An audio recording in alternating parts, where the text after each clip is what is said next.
Broadway ਤੁਹਾਡੇ ਵਿਦੇਸ਼ ਜਾਣ ਦੇ ਸੁਪਨਿਆਂ ਨੂੰ ਦੇਵੇਗਾ ਹਕੀਕਤ ਦੀ ਉਡਾਨ। नमस्कार दोस्तों, मैं अमरशीद ब्रॉडवे इमिग्रेशन सर्विसेज से लगातार कोशिश इस चैनल के जरिए कनाडा स्टडी वीज़ा को लेके हर लेटेस्ट इंपॉर्टेंट अपडेट आपसे शेयर करते रहे। कनाडा की तरफ से जो चीज़ें अनाउंस हो चुकी हैं, उसके बाद कुछ छोटे छोटे अपडेट प्रोविंसेस भी कर रहे हैं। अब इसके बीच में जो आने वाला समय है कनाडा के लिए वो कैसा रहने वाला है, सक्सेस रेट को लेके और प्लस जो नई एप्लीकेशंस लगेंगी उन्हें लेके भी, उसी के ऊपर ये आज की सारी बातचीत फोकस्ड रहेगी। क्योंकि इस चैनल का कोर मकसद है अप्लाई चाहे आप ब्रॉडवे से करें चाहे कहीं और से, बट जरूरी है आपका इन्फॉर्म्ड रहना, नॉलेज्ड रहना, ताकि आप राइट डिसीजंस अपनी लाइफ के लिए ले सकें। चैनल को सब्सक्राइब करना तो बिल्कुल ना भूलें। अब जो कनाडा का फ्यूचर रहेगा दोस्तों, जैसा कि आप देख रहे हो जो चेंजेस आई हैं, अगर हम उनको मोटे तौर पे देखें, कैपिंग मतलब 3.5 लाख वीजा मिलेगा। मास्टर्स वाले को एग्जेम्प्ट कर दिया गया है, कैपिंग से भी एग्जेम्प्ट कर दिया उन्होंने, अटेस्टेशन लेटर की रिक्वायरमेंट से भी एग्जेम्प्ट कर दिया। तो एक सिग्नल उन्होंने यहाँ पर यह दिया है कि भाई जो टैलेंटेड बंदा है ना, वो ना रुके, वो फटाफट हमारे पास आ जाए। उसके लिए कोई मुश्किल नहीं है वीजा लेना या उसका प्रोसेस करवाना, उसके लिए कोई हर्डल उन्होंने नए प्रोसेस में नहीं डाली है। तो ग्रेजुएट्स हैं तो यूनिवर्सिटीज में जा सकते हैं, तो आपके लिए पूरा रास्ता खुला है। Then come to the next stage, जहां पर पीजी डिप्लोमा वाले स्टूडेंट्स हो सकते हैं, पोस्ट सेकेंडरी डिप्लोमा वाले स्टूडेंट्स हो सकते हैं या ग्रेजुएट्स वाले स्टूडेंट्स हो सकते हैं। इन सब के लिए अटेस्टेशन लेटर भी चाहिए होगा। ये सब कैपिंग के अंडर आते हैं। तो कहीं ना कहीं यहाँ पर प्रोफाइल फिल्ट्रेशन साफ साफ दिख रही है, क्योंकि ऐसा तो नहीं है कि सिर्फ 3.5 लाख फाइल लगेगी, फाइल तो वही 7-8 लाख ही लगेगी। बट अब जो वीजा मिलेगा वो आपको टैलेंट के बेस पे मिलेगा। अब वो गली वाले नुक्कड़ के एजेंट से नहीं आएगा।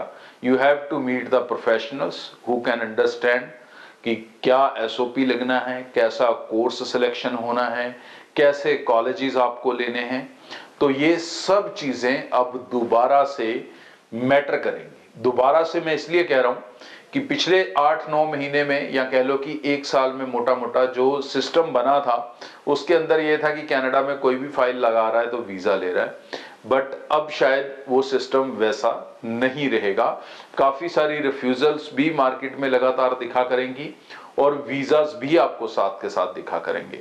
तो पहली बात तो यह है कि रिफ्यूजल के बाद निराश होने की जरूरत नहीं है, फाइल को दोबारा लगाने की जरूरत पड़ेगी। और there are always a high chances in Canada कि आप वीजा गेन कर सकते हैं अगर आपके प्रोफाइल में दम है, और अगर आपने कोई सिर्फ गलत करेक्शन कर लिए, गलत कॉलेज ले लिया, गलत कोर्स ले लिया, एसओपी सही से नहीं बनाई, फाइलिंग सही से नहीं की है, फंडिंग सही से नहीं लगी है, या इनकम डॉक्यूमेंट्स नहीं लगे हैं। ऐसे कई सारी कमियां हैं जो फाइल के अंदर कंसल्टेंट कोई भी छोड़ सकता है या स्टूडेंट खुद अपनी फाइल लगाते समय छोड़ सकता है। तो इन कमियों के ऊपर अब मेहनत करके चलना होगा, तभी आप कनाडा का वीजा आने वाले समय में हासिल कर सकेंगे। लेकिन बड़ा बेनिफिट ये भी होगा कि जो स्टूडेंट्स अब पहुंचेंगे, मैं ये नहीं कहता कि इमीडिएटली अप्रैल से ये चेंज हो जाएगा, बट डेफिनेटली कहीं ना कहीं जो सिनारियो हो इस एंड तक, साल के एंड तक काफी बदलेगा।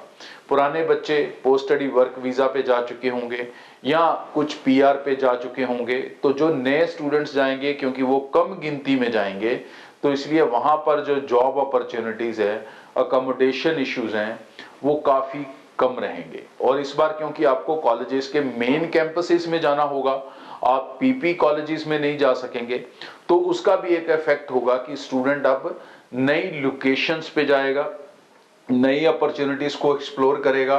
और कनाडा के ऐसे बहुत सारे मैं कहूंगा हिडन सिटीज जो अभी तक हाईलाइटेड नहीं थी, वो आने वाले दिनों में हाईलाइटेड भी होंगी और स्टूडेंट को वहां पर जाने के बेनिफिट दिखने लगेंगे।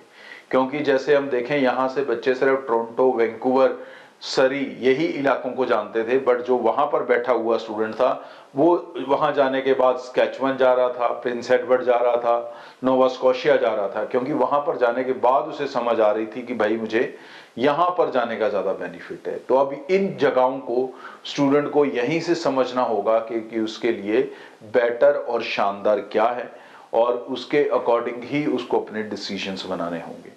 नए रूल्स के लिए रेडी हो जाएं। और सेकंड इंपॉर्टेंट एक और चीज मैं बता दूं आपको कि जितने भी स्टूडेंट 2 में 5.5, 3 में 5.5, 1 में 5 बैंड या ऐसे स्कोर्स पे थे, उनके लिए भी एक चैलेंज खड़ा होगा, क्योंकि जितने भी अब कॉलेजेस बच जाएंगे उन सब की रिक्वायरमेंट अभी भी ऑलमोस्ट 6 ईच ही है। किसी किसी की उसमें से 1 मॉड्यूल 5.5 एक्सेप्टेंस की है, बट मोस्टली 6 ईच वाले हैं। तो ये कम इंग्लिश वाला जो स्टूडेंट था, इसको कहीं ना कहीं ब्रेक लगेगी। इसके लिए एडमिशन लेना कनाडा में एक चैलेंज बनेगा। तो ऐसे जो प्रोफाइल्स हैं जो वेट कर रहे हैं कि 31 मार्च आ जाए, और उनको मेरी एडवाइस है भाई, अगर अभी कोई फाइल लग सकती है तो लगा लो, लगेगी नहीं तो बेटर है कि join your IELTS centre academy join करें और अपनी क्लासेस को शुरू करें, इंप्रूव करने की तरफ बढ़ें, और आपको मोस्ट लाइकली नए रूल्स के अंदर अपने स्कोर्स को हायर करना होगा, तभी आप अपनी वीजास को पॉसिबल कर सकेंगे। सो इस चैनल को सब्सक्राइब करते रखें ताकि हर लेटेस्ट इंपॉर्टेंट इंफॉर्मेशन समय से आप तक पहुंचती रहे और आप सही डिसीजंस अपने फ्यूचर के लिए ले सकें। आज के लिए इतना, थैंक यू। ब्रॉडवे ਤੁਹਾਡੇ ਵਿਦੇਸ਼ ਜਾਣ ਦੇ ਸੁਪਨਿਆਂ ਨੂੰ ਦੇਵੇਗਾ ਹਕੀਕਤ ਦੀ ਉਡਾਨ।